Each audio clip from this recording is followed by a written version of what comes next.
Olá, meu amigo e amiga. Estamos de volta com o nosso Portal do José, neste final de sabadão, trazendo notícias muito importantes e algumas atualizações sobre coisas que algumas criaturas andam fazendo aqui no mundo terreno, mas para escaparem da polícia, dão justificativas que as causas estão num outro patamar, estão no mundo espiritual. Mas será que para o direito brasileiro isso pode colar? É a explicação que surgiu agorinha mesmo que eu vou mostrar aqui para vocês, que se conecta com outras explicações que criminosos usam aqui no nosso país para escapar também da polícia. Mas não está adiantando não. Está indo uma fila grande para a cadeia e vai ser ruim de algumas criaturas saírem se eles continuarem com essa história que o problema está numa outra dimensão. Isso engana muitas pessoas incautas, muitas pessoas são ludibriadas por vigaristas da fé, mas o nosso papel aqui é alertá-las, mostrar que essas figuras são vigaristas que estão se aproveitando da boa-fé dessas pessoas. Tem outros fatos muito importantes que eu vou abordar aqui com você, mas antes de mais nada, é fundamental convidar você que chegou agora ao nosso portal e ainda não é inscrito, para que, em primeiro lugar, você se junte aqui ao nosso portal e compartilhe também os nossos outros vídeos, se você gostar, dando sempre o seu joinha, o seu comentário, que ajuda a gente a chegar a mais pessoas como você. E, se puder, prestigie também o nosso clube de membros e o nosso novo canal de cortes, que eu sempre coloco o link no primeiro comentário aqui da seção do comentários do nosso portal, tá legal? Olha, não deixe de responder a enquete, que eu vou colocar também tanto no nosso chat quanto no primeiro comentário, que tem uma situação muito interessante ali, que será muito importante saber a sua opinião, tá legal? Então, vamos aqui aos temas. Começando aqui, resgatando um método que essa extrema-direita usa para iludir pessoas, engabelar pessoas, sempre por esse lado da fé. Claro que isso é para as pessoas que estão identificando como agem essas criaturas, a coisa soa muito mal, mas por interesses políticos acabam também prestando apoio a esse clã Bolsonaro. A senhora Michele, durante a campanha eleitoral passada para a presidência da República, num evento ali que tinha uma penca de criaturas, algumas estão presas hoje, sendo responsabilizadas pelo que fizeram, ela dizia que o Brasil ia cair numa situação muito ruim se tivesse uma eleição aqui, o Lula ganhasse as eleições. O Brasil entraria num abismo muito grande, as pessoas sofreriam, teriam problemas, seria um desemprego, o Brasil ia virar Venezuela, aquela história que você conhece, né? Sempre utilizando do pânico moral, pânico religioso, o pânico vermelho para amedrontar as pessoas, fazerem as pessoas votarem pelo medo, não por uma questão de esperança, de futuro, ou até mesmo de uma análise da realidade concreta. Pessoa votando com medo é a pior desgraça que pode acontecer numa sociedade. Mas vamos lá o que a criatura dizia e vamos ver as explicações do senador Magno Malta das agressões que ele praticou contra uma enfermeira, agressões essas foram documentadas na polícia. Vamos lá. Sejam fortes, queridos. Sejam fortes e corajosos. Não negociem com o mal. Essa luta não é contra homens e mulheres, é contra potestades e principados. A palavra do Senhor não vai voltar vazia. Que conversa mais fiada é essa, né, gente? Contra os principados e tal, potestades, enfim. E aí o seguinte, né? É a escapatória para vigaristas, não é? Você coloca a culpa em Deus, coloca a culpa em espíritos, em anjos, em coisas que não estão aqui palpáveis na Terra. Foi o que fez o senador Magno Malta, né? Botou alguém para gravar ele ali enfermo, né? E para dar explicação dessa história da agressão à enfermeira. Vamos ver se o delegado de polícia, claro, o delegado de polícia federal, no inquérito desse, se ele vai achar que isso faz sentido. Vamos lá. Oi, pessoal. Eu continuo aqui no hospital, no F-Star, onde eu fiz minhas últimas cirurgias sem qualquer tipo de intercorrência. O que aconteceu, absolutamente alguma coisa armada, programada, uma tentativa de destruir reputação. Pô, destruir a reputação do senhor, né, senhor Magno Malta? É difícil, né? O senhor é um homem tão reto, tão certo, nunca fala nenhuma mentira, não está unido com pessoas malignas, pessoas que mataram outras tantas pessoas aqui no período da pandemia, pessoas que mentem, que roubam o dinheiro dos seus funcionários. Tudo isso, o senhor está longe, né? Sobretudo de vigaristas que exploram a fé alheia, né? O senhor está longe de tudo isso. Então, destruir a reputação do senhor seria um negócio muito difícil, né? Mas vamos lá. Depois de tudo que aconteceu com a derrota do Messias, com a dosimetria, que essa perseguição, para mim, nada mais é do que uma guerra espiritual. Mas eu quero afirmar para vocês... Então está explicado. Então, ele começou a dizer que tudo foi uma armação por conta da questão da indicação do Messias não ter passado. Ué, mas aí não passou, o senhor foi vitorioso na história, né? Então quer dizer que alguma entidade espiritual entrou na enfermaria, se apoderou do corpo da enfermeira para dar uma injeção no senhor errada, a injeção do contraste não pegou. E aí o senhor ficou com essa história toda, né? Mas vamos seguir aqui. Que... Tá certo aqui? Tá. Não tá certo? Eu quero afirmar para vocês que essa mentira é tão deslavada, sem consequência, irresponsável, que eu vou ser mais firme ainda. Se encontrar algum vídeo meu batendo no rosto da enfermeira, quebrando o óculos dela, eu renuncio do meu mandato. Gente, você acredita, meu amigo, minha amiga, que o senador Magno Malta já não tem informação que não tem uma câmera apontada ali para a cama dele, para o leito dele? Vocês acham mesmo que ele é sincero quando ele desafia se encontrarem alguma imagem? É óbvio que ele sabe que não tem imagem nenhuma, né?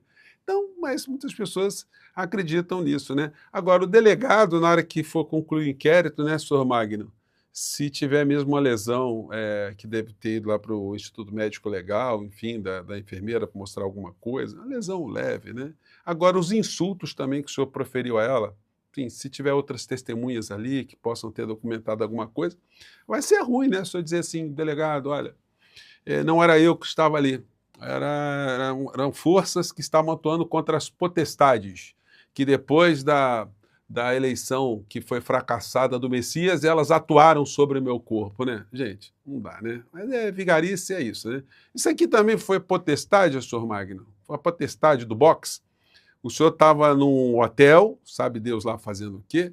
E, de repente, o boxe maligno também foi incorporado e partiu para cima do senhor, né? Pois é, né? São essas figuras.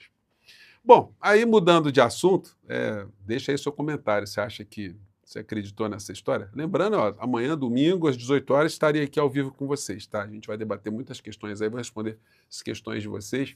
Não deixe de anotar na sua agenda. Domingo, 18 horas, tá bom? Bom, e aí, matéria de hoje, nos jornais. Só lavagem cerebral coletiva explica Haddad sobre empate entre Lula e Flávio Bolsonaro. Às vezes eu tenho a impressão que tem muita gente mesmo lá no Palácio do Planalto que acompanha o nosso portal, porque eu já falei isso várias vezes e até brinquei com vocês. Se eu sou o Lula e chamo o Sidônio, eu chamaria o Sidônio, o ministro da SECOM, e falaria, Sidônio, olha só, esse empate aqui, meu amigo, esse troço aqui não está batendo, não. Tem alguma coisa muito errada aqui.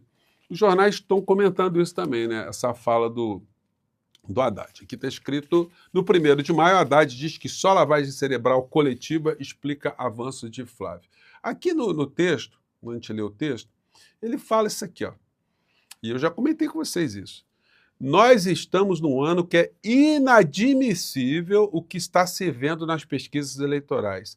Inadmissível. O contraste é tão grande que só uma lavagem cerebral coletiva explica uma comparação impossível entre dois personagens, Lula e Flávio, na história do Brasil. Nós temos um desafio cívico para cumprir, que é na defesa das prerrogativas dos trabalhadores, da democracia conquistada pelos trabalhadores.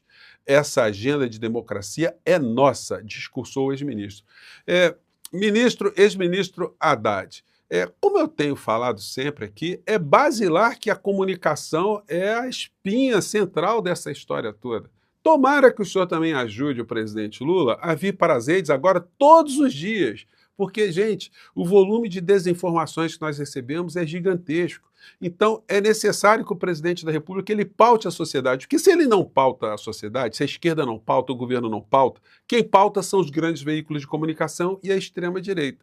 Isso está fazendo com que alguns movimentos já comecem a ser observados lá na comunicação do Lula. Hoje também tem assim, vários colunistas comentando que o discurso que o presidente da República fez no dia 1º de maio já foi um discurso muito contundente, né? Chamando atenção para conflito de interesses de classes aqui no Brasil, quem está a favor do povo, quem está contra o povo. A matéria diz: contra o andar de cima, pressionado nas pesquisas e pelo Congresso, Lula tenta reação com resgate de discurso antissistema. Nós perdemos muito tempo, né, gente? 3 anos e meio sem comunicação de governo, com Pimenta e com Sidônio. E vamos ver, né, se a gente tanto bater nessa tecla aí, se as coisas vão avançando. Como vocês podem perceber, muitas coisas que a gente fala aqui, elas vão chegando, porque eu faço campanha, né, gente? Eu faço campanha aqui direto com outros canais, eu dou entrevistas, participo de podcasts, eu estou escrevendo, enfim. Eu vou movimentando por todo lado, mando WhatsApp, cobro pessoas que eu conheço no governo, vou enchendo a paciência, vou lá, né, quando dá para ir, e, enfim, em alguma coisa nós temos uma responsabilidade nessas mudanças e por termos um canal com tantas pessoas como você, a gente sempre quando vai falar alguma coisa, nós somos minimamente ouvidos, né? Por isso que é importante a gente ter o nosso portal aqui, a gente está nas batalhas aí, né? Bom, aí eu quero falar dessa personagem de novo aqui, porque, puxa vida, gente, eu estou vendo meus amigos progressistas, alguns, né, mordendo essa isca. Na coluna da Malu Gaspar, a gente leu: Alexandre de Moraes atuou pela rejeição a Messias em votação que impôs revés a André Mendonça. Então, o ministro Alexandre de Moraes, ele fez o quê, senhora Malu? Ele ficou ligando para senador? Foi isso que ele fez? Isso também foi... Perguntou ali o senhor Magno Malta como é que faz para ter conexões, guerras espirituais, guerras nesse campo. Porque, gente, quando a gente olha aqui os senadores da República, eu comentei com vocês no nosso encontro anterior. Vocês acham que algum senador da República perguntou alguma coisa para o ministro Alexandre de Moraes, atendeu um telefone do ministro Alexandre de Moraes? Vocês acham que o ministro Alexandre de Moraes pega no telefone e vai conversar com um senador para pedir alguma coisa? Gente, é uma coisa tão absurda. Os senadores, eles só devem obediência a seus patrocinadores. Aqueles que colocam grana, os que dão apoio político, são para essas pessoas que eles vão fazer algum tipo de consulta. E são os grupos empresariais que sustentam essas figuras. Ele vai ficar perguntando para o ministro Alexandre de Moraes, santa ingenuidade, Batman. Alexandre de Moraes é o sujeito oculto do combo Messias dosimetria. E aí não se trata de fazer a defesa do ministro Alexandre de Moraes, não é nada disso, não estou nem entrando nesse mérito, se teria interesse, não teria. A questão é fática, é questão de não racionalidade. Aí eu vejo aqui no 247, né? O 247 é apenas um, né? Mas vê esse tipo de observação que eles fazem, assim, dando como fato concreto. Esquerda abandona Alexandre de Moraes nas redes após ministro se unir ao Alcolumbre contra Jorge Messias. Quer dizer, o site está fazendo uma afirmação que nasceu lá com a Malu Gaspar ou com o Guilherme Amado, ou vice-versa. Mas deve ter nascido com ela mesmo, porque ela que foi a primeira que publicou de madrugada essa história. E esquerda abandona Alexandre de Moraes. Não tem esquerda abandona Alexandre de Moraes nenhuma, porque a esquerda nunca ficou agarrada com Alexandre de Moraes. A esquerda defende a democracia. Nós defendemos a ação de um ministro que fez o que tinha que ser feito para conter golpes no nosso país e para mandar uma turma para a cadeia. Ele fez a obrigação dele, mas, enfim, foi obrigação que foi bem feita, porque se fosse outro, poderia não ter feito absolutamente nada que fez. Ele enfrentou com muito destemor. Então, é uma leitura que eu acho equivocada aí dos meus amigos. Perfis influentes criticam a atuação do magistrado e apontam articulações políticas envolvendo STF, Senado e a crise do Banco Master. Gente, isso tudo saiu da Malu Gaspar. Então, é uma infantilidade. Gente, só para ilustrar o que eu estou dizendo para vocês, como é que os patrões dos senadores não têm nenhuma conexão com o ministro Alexandre de Moraes. Os patrões dos senadores são, por acaso, os mesmos patrões da senhora Malu Gaspar. Porque os patrões da Malu Gaspar, que é uma funcionária da redação, a redação pertence a grupos econômicos poderosos, que têm ali os seus funcionários e que vão agir na orientação desses grandes grupos econômicos.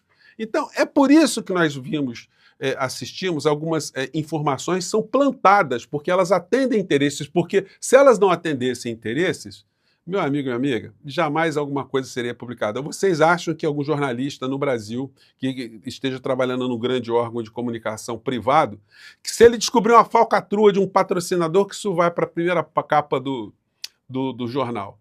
Então, santa ingenuidade, né, Batman? E aí é o seguinte, só para reforçar que eu estou dizendo que o assunto não diz respeito apenas à nossa realidade, a Fox News, que é uma empresa de comunicação nos Estados Unidos de direita, trumpista, em 2023 fez uma campanha, uma pesquisa, uma enquete. Aliás, tem uma enquete no nosso portal, tá? Vou deixar o link na enquete também para você participar, tá bom? Mas nessa enquete aqui, eles fizeram um levantamento de quantos % dos cidadãos norte-americanos eram favoráveis a algum tipo de regulamentação para a compra e o porte de armas. 87% da população respondeu que era a favor de alguma regulamentação. Alguns, porque não queriam ver que as armas ficassem nas mãos de grupos de negros, de minorias étnicas, de latinos, e outros porque queriam que tivesse mesmo uma redução do número de armas e tal, tal, tal. Então, vários interesses ali ficaram confluindo, ficaram convergentes. Só que não adianta 87% da sociedade americana querer que se acabe com a liberdade total de armas dos Estados Unidos. Por quê? Porque os patrocinadores dos senadores e dos deputados no Congresso norte-americano, em sua grande maioria, têm interesses com os grupos de armamentos ou de armas, seja armas militares, seja armas para uso da sociedade. Então a sociedade quer um negócio, mas os patrões dos senadores determinam outro. É a mesma coisa aqui no Brasil. Vocês acham que o Ciro Nogueira, o senador Ciro Nogueira, ele atende o telefone do Alexandre de Moraes para tratar de algum assunto? Ele presta contas aos patrocinadores dele, a Faria Lima, com quem ele se reúne. O senhor Arthur Lira, ele vai pedir orientação a Flávio Bolsonaro, essa gente, a Bolsonaro.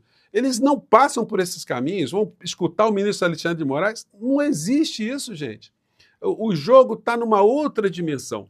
Então, é uma coisa muito infantil ficar personalizando ou fulanizando como se o Senado e a Câmara fossem casas que os deputados, senadores, e sua grande maioria, fossem absolutamente independentes. Eles não tivessem ligados a uma série de conexões. Claro que, como eu mostrei para vocês mais cedo, essa gente do bolsonarismo que ascendeu por rede social, por outros mecanismos, por igrejas, enfim, essas criaturas todas têm as suas ações políticas voltadas para atender os mesmos interesses que os outros senadores que são eleitos por grupos privados ou com apoio de grupos privados também fazem. Nós temos, portanto, uma minoria de senadores progressistas no Congresso Nacional, seja na Câmara ou seja no Senado. Aí eu pergunto para vocês, o ministro Alexandre de Moraes, e não só o ministro Alexandre de Moraes, qualquer ministro da Suprema Corte, pessoas que ficam expostas, ficam absolutamente vulnerabilizadas, sem nenhuma garantia que a comunicação pode ter algum tipo de efeito, vão se meter, vão fazer lobby para tentar apoiar ou destruir uma candidatura? Para dar o quê em troco? Com que tipo de garantia? O voto é secreto no Senado. Então, gente, vamos parar de acompanhar a funcionária da redação do mercado financeiro e vamos tentar analisar as coisas como as coisas acontecem no Brasil e acontecem no mundo?